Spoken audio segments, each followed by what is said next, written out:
On November 26, 2007, a 68-year-old woman named Sarah Dixon sat at her kitchen table inside of her home in Burlington, North Carolina. Sitting next to her was her close friend, Brenda Clapp, and the two of them were flipping through Sarah's recipe book. So, Burlington was a small, religious town where everybody seemed to know everybody, and Sarah lived on a huge 41-acre plot of land on the outskirts of town. She had known Brenda for over 4 decades, mostly from working together at their local Bank of America.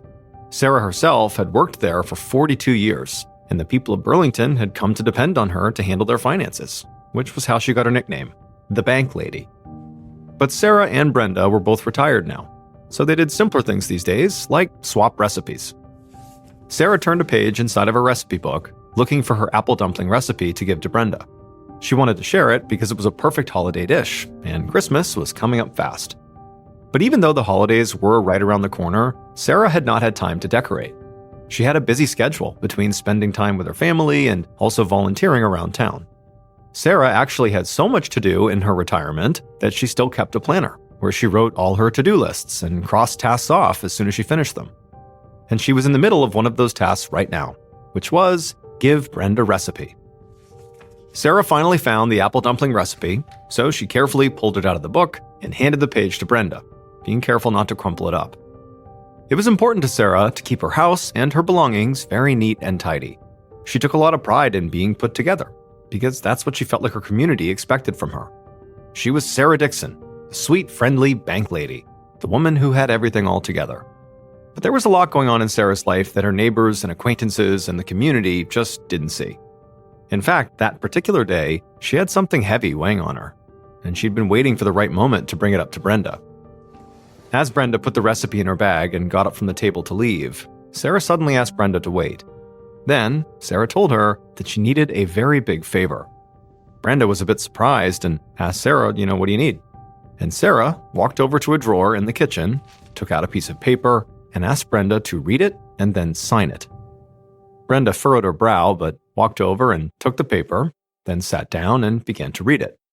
And as she did, her expression went from curious to surprised to really serious. And then when she was done, she asked Sarah if she was sure about this. And Sarah's only response was yes. She didn't want to explain why.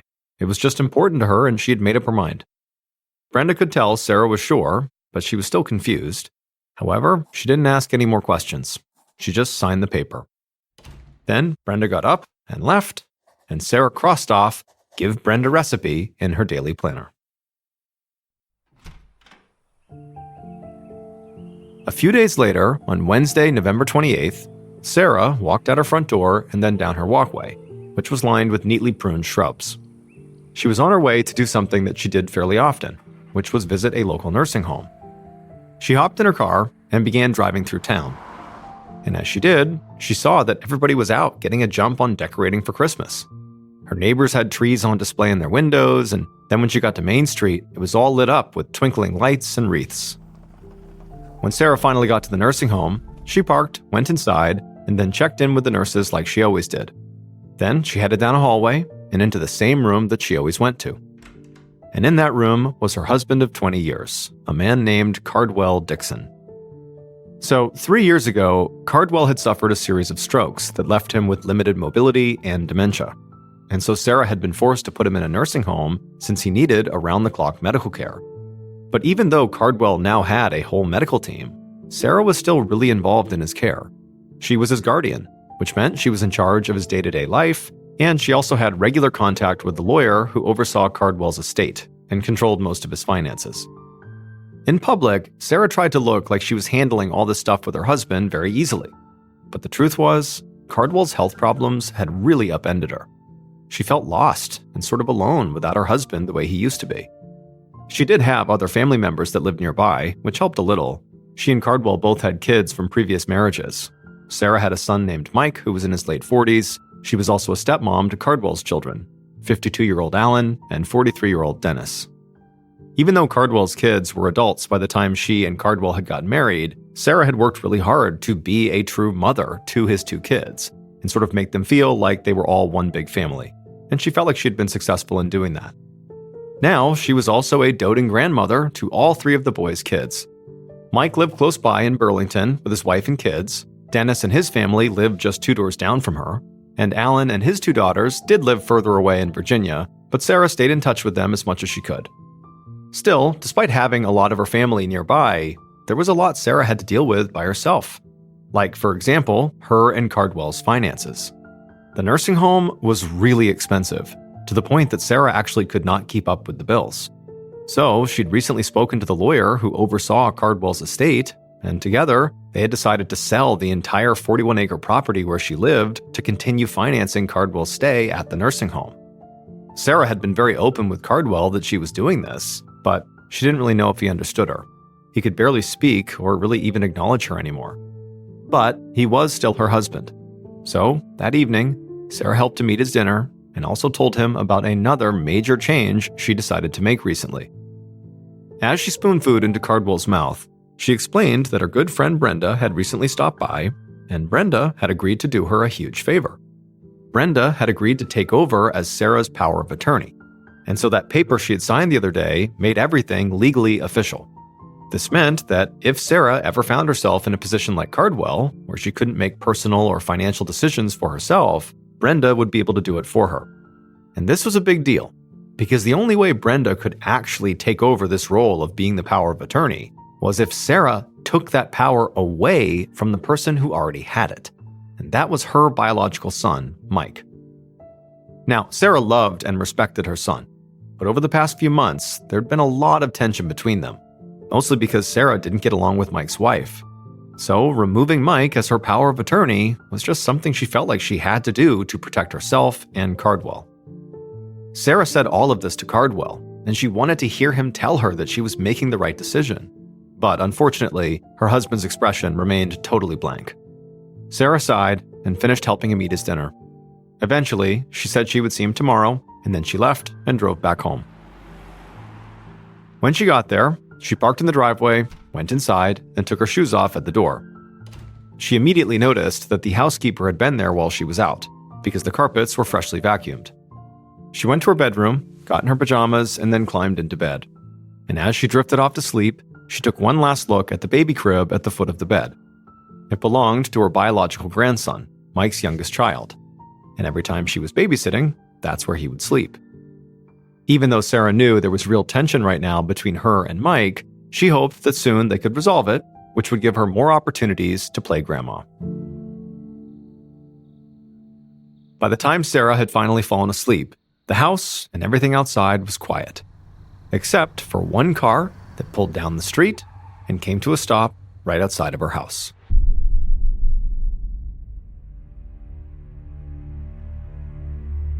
Two days later, on the evening of November 30th, one of Sarah's neighbors drove past her house and noticed something that made them stop. There were a few newspapers piled up at the end of Sarah's driveway. This was unusual because the neighbor knew that Sarah was normally very much on top of things like that. When the neighbor thought about it, they realized they actually hadn't seen Sarah in a couple of days. Her car was in the driveway, so she wasn't on vacation, but she was typically a very social person who was in and out of the house a lot, so she was someone that was seen by neighbors quite a bit. So, sensing something could be off here, this neighbor decided to go knock on Sarah's door, just to make sure she was okay. But when they knocked, no one answered. Eventually, they called out Sarah's name, but they didn't get a response.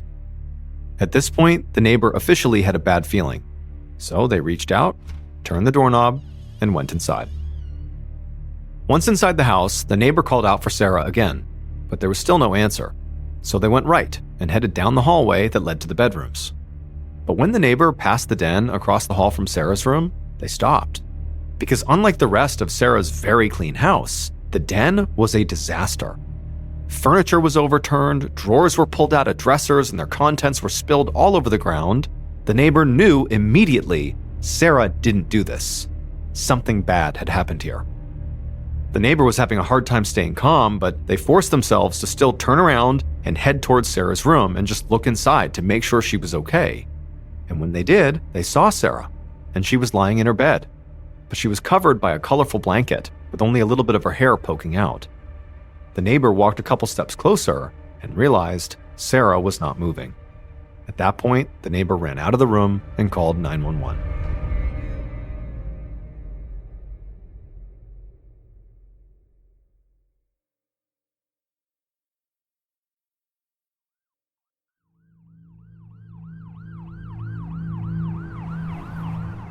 Very soon after this 911 call, a responding officer arrived at Sarah's house to do an initial wellness check. And when he got there, he went inside of Sarah's house, down the hallway, past the destroyed den, and into Sarah's bedroom. And he saw Sarah was covered by a brightly colored blanket. He walked over and just barely lifted up one corner of the blanket that covered up her face, and immediately he could tell Sarah was dead. But he knew she had not had a stroke like the 911 caller had suggested, because clearly he could see that Sarah had been shot in the head. The responding officer called for backup, and soon after, homicide investigators and other personnel arrived to process the scene. Among them were an investigator named Curtis Morris and the county sheriff, whose name was Terry Johnson. There weren't a lot of murder cases in Burlington, North Carolina, so when there was one, the sheriff got called. Investigator Morris and Sheriff Johnson walked through the house to Sarah's bedroom, where crime scene techs were already collecting evidence and taking photos. Sarah was still covered by that brightly colored blanket, which Morris noticed did not match the rest of her covers. It had a bright cartoon print on it, and so it seemed like an unusual item for an adult woman to use, and it was also placed on her in a way that it seemed like Sarah had been tucked in, like the sides and the bottom of the blanket had sort of been neatly tucked around her. To Morris, this meant that somebody else must have put this blanket on Sarah, possibly her killer. Police were not yet sure how long she had been dead for, but Morris guessed that when she was killed, she likely had to have been sleeping, since there was no sign of a struggle in the room. The whole space appeared very neat and tidy. In fact, Morris could see fresh vacuum marks on the carpet, which meant he could also see in the carpet what looked like shoe prints leading from the foot of Sarah's bed out of the room. He and Sheriff Johnson followed those footprints through the house and to the back door, which was wide open. The side of the door was actually splintered, like it had been kicked in. This told Morris that this must have been the point of entry for whoever had killed Sarah. He was about to leave it to the crime techs to take some photos, but as he was turning away, something glinted in the beam of his flashlight and caught his eye. Morris looked closer and realized it was a single piece of tinsel. The investigators had seen enough of Sarah's house by this point to know that she didn't have any Christmas decorations up yet. So whoever broke this door open likely brought the tinsel in with them without knowing it. Morris asked the crime scene techs to photograph the tinsel and make sure to put it in an evidence bag. Morris continued looking around the house, and just like Sarah's neighbor, he noted that the den across from Sarah's bedroom was a total mess. His first thought was that it looked like the room had been burglarized. But when he looked closer, he found there were still valuable items around, like electronics. There was also a lot of cash and jewelry inside of Sarah's room right across the hall. Everything Morris saw so far suggested this murder was not actually a robbery gone wrong, but rather it was a murder that had been staged to look like a robbery.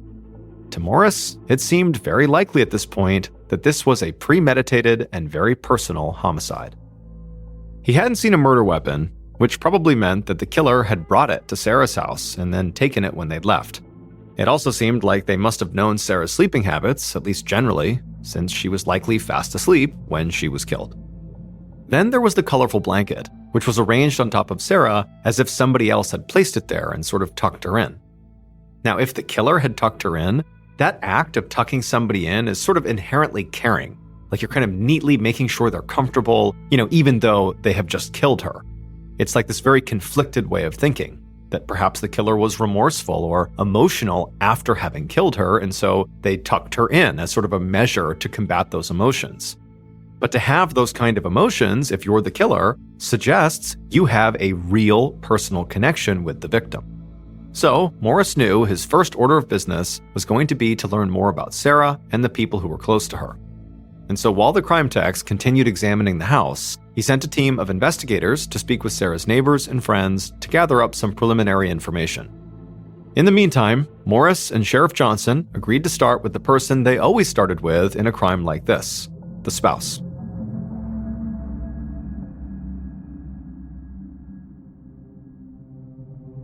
The following day, Morris went to the nursing home where Sarah's husband lived. He wanted to inform Cardwell about what had happened to his wife, but he also wanted to see if maybe Cardwell could be a potential suspect. So he had a list of questions he wanted to ask him. But when he got to Cardwell's room and actually saw Cardwell, he knew he was not going to be able to do that. because it was immediately obvious that Cardwell was physically and mentally incapable of committing a murder.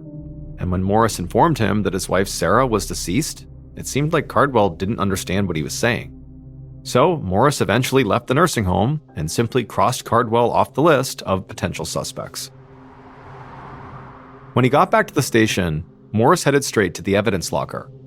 He knew crime scene techs were still reviewing Sarah's home, but they had already taken a few items of interest that were now in the evidence locker. And one of those items was the colorful blanket that had been placed over Sarah. Her housekeeper had told investigators it belonged to Sarah's grandson, Mike's baby, and was usually kept in the crib at the foot of Sarah's bed. Morris at this point was convinced that Sarah's killer must have taken it from the crib and then put it on top of Sarah after they had killed her. But he needed to look over the other items too. The next thing he gravitated towards was a notebook. He put on some gloves to pick it up, and he saw that it was filled with pages and pages of handwritten lists. When he flipped through, he realized it was a daily planner, where Sarah had written all her to-do list items for each day. On the 28th of November, which was right around the time that she likely was killed, every item was crossed off. Morris realized this meant she must have lived long enough to get to the end of that day and finish her schedule. But on the next day, the 29th, none of her to-dos were crossed off. This told Morris that very likely, Sarah Dixon was killed on the night of the 28th, which was information Morris could use to check alibis when he began questioning suspects. Just then, one of the officers who had canvassed the neighborhood for witnesses entered the evidence locker to tell Morris they had some news. They said that generally, none of Sarah's neighbors had seen or heard anything suspicious. Sarah had motion sensor lights in her front yard, but no one reported ever noticing those go off in the last few nights, and no one had heard any gunshots either. As for who could have done this, Sarah was apparently very well liked and an active part of the community. Most people couldn't think of anyone who would want to hurt her. However, there was one name that came up more than once, and that was her biological son, Mike. In particular, investigators spoke to Sarah's friend Brenda, who said that Sarah openly did not like Mike's wife. And also, Sarah had recently removed her son, Mike, as her power of attorney. Now, Brenda didn't know why she had done that. I mean, maybe it had to do with her dislike of Mike's wife, but she didn't really know. But her best guess was that Sarah was mad at Mike about something. After hearing this, Morris nodded to the officer. They needed to get Mike in for questioning. Later that day, Morris and another detective walked down the precinct hallway towards an interrogation room where Mike was waiting for them. By this point, Morris had gotten the autopsy results, which were not revelatory, but they did tell him that Sarah had not just been shot once, but twice in the head at close range. One of the bullets had been found inside of Sarah's head, and the other had been found in her pillow. After testing those bullets, the investigative team determined that the gun used in her murder was a 9mm. And so all that was going to help investigator Morris when he spoke to Mike. Morris and the other detective entered the interrogation room and sat down across from Mike. Mike was a tall, lean guy with a thick mustache, and he seemed really open and ready to help. When Morris asked him about the power of attorney situation, he admitted that his mom had removed him and that he wasn't happy about it. But he said he respected her decision, and the idea that that prompted him to do this to his mom was not even close to the truth. He had nothing to do with it. He said he loved his mom and was devastated she was gone. Morris then asked Mike where he was on the 28th, the night they believed his mother was killed. And Mike said he had been at his home in Burlington with his wife, and that she would confirm this. At this point, Mike seemed like he was getting kind of impatient. He leaned forward and told Morris and the other detectives that he was not the one they should be looking at. The people they really needed to talk to were his stepbrothers, Alan and Dennis Dixon. Mike said that Alan and Dennis had a much bigger reason to be angry with Sarah than he did. Both of his stepbrothers were in line to inherit a lot of money from Cardwell's estate, but Sarah had been digging into that inheritance to pay for Cardwell's stay at the nursing home. According to Mike, it seemed like Alan and Dennis cared way more about getting the money they believed they were entitled to than making sure their father was well taken care of.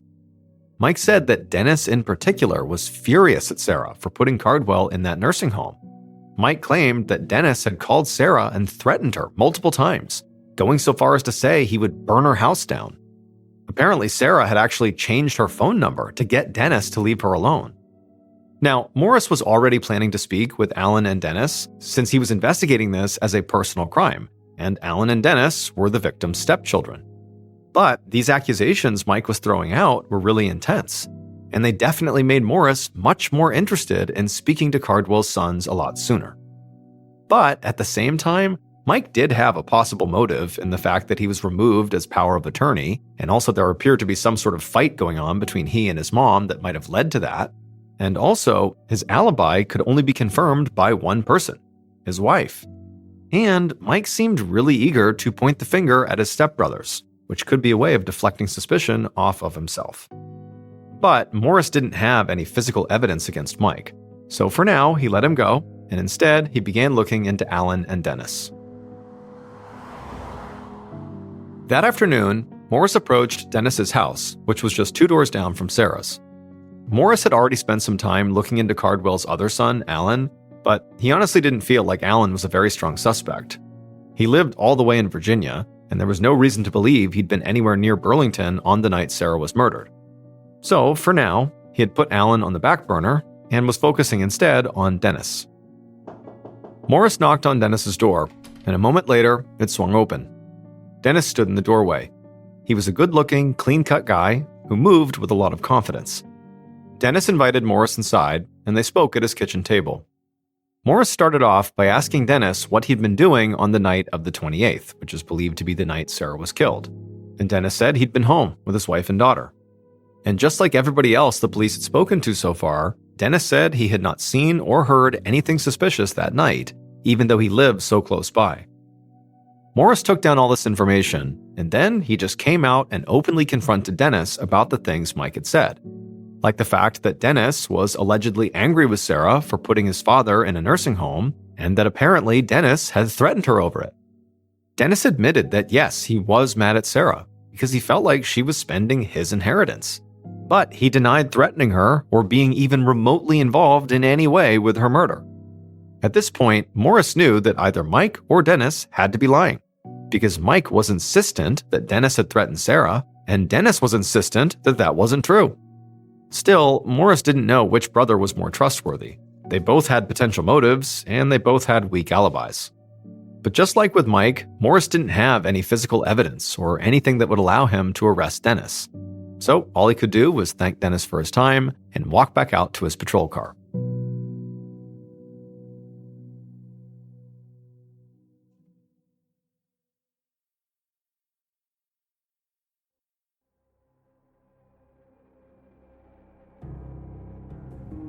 About a month later, on December 21st, Morris sat inside of his office at the police station, staring at Sarah's case file.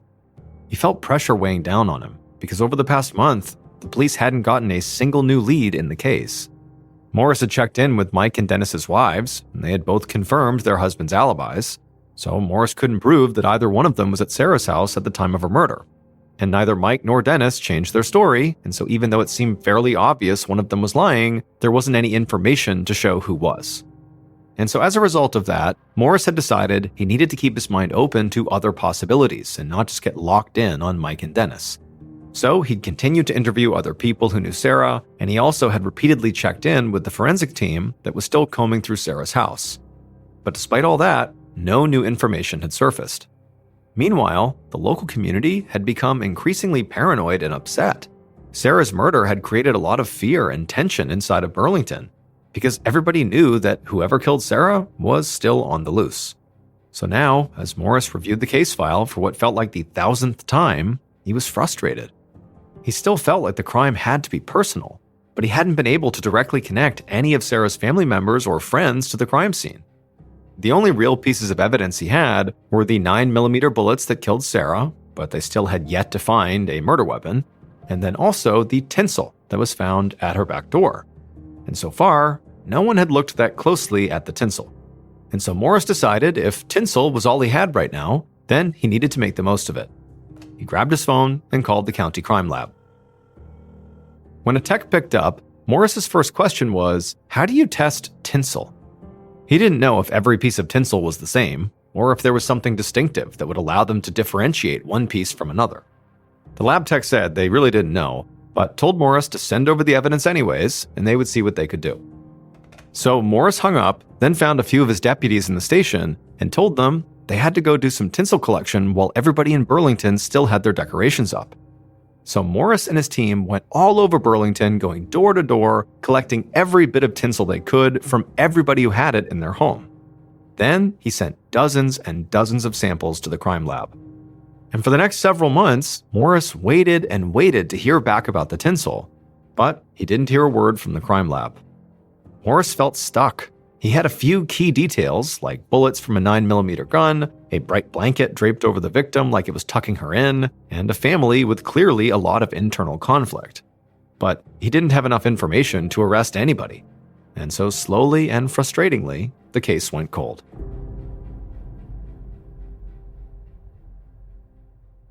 By February of 2009, 1 year and 3 months after Sarah was killed, her murder was no longer being actively investigated.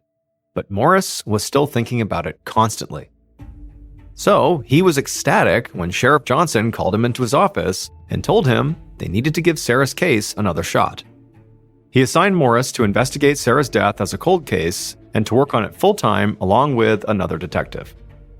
The first thing Morris and his partner did was just to review the evidence they already had. They needed to basically refresh themselves on the details of the case. And as they were doing this, they decided that maybe the community needed a refresher too. So they ran an article about Sarah's murder in a local paper to see if maybe any new leads came from it. That article ran in April of 2009. And just 2 months after it ran, on June 2nd, a man walked into the police station, approached the reception desk, and said that he had some information about what happened to Sarah Dixon. Moments later, Morris and his partner sat the guy down inside of an interview room and asked him to introduce himself and tell them what he knew. The man said his name was Jamie Blaylock, and that for the last year and a half, he'd been keeping a terrible secret. But when he saw that article about Sarah's murder come out a couple months earlier, he decided he had to finally get this off his chest. What Jamie told Morris and his partner next was absolutely shocking, and it completely changed the way Morris thought about Sarah Dixon's murder. And it would lead to him making not just one arrest like he had anticipated, finding her killer and arresting them, but instead, Morris would make 3 arrests. But even with these 3 people now in custody, there were so many unanswered questions. That is, until Morris got some good news. The crime lab contacted the investigation team to say they had finally found a way to definitively test the tinsel found at the crime scene. And so they compared it to all the samples from the neighborhood, and they found only one was a perfect match. And when Morris heard whose home that particular sample had come from, everything clicked into place.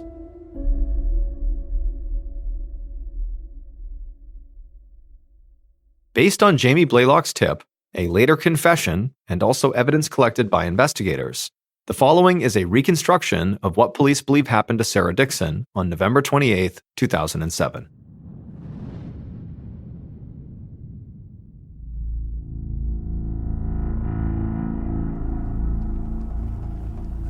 Late that night, the killer drove to Sarah's home and parked right outside of her house. But the killer wasn't alone. They had an accomplice.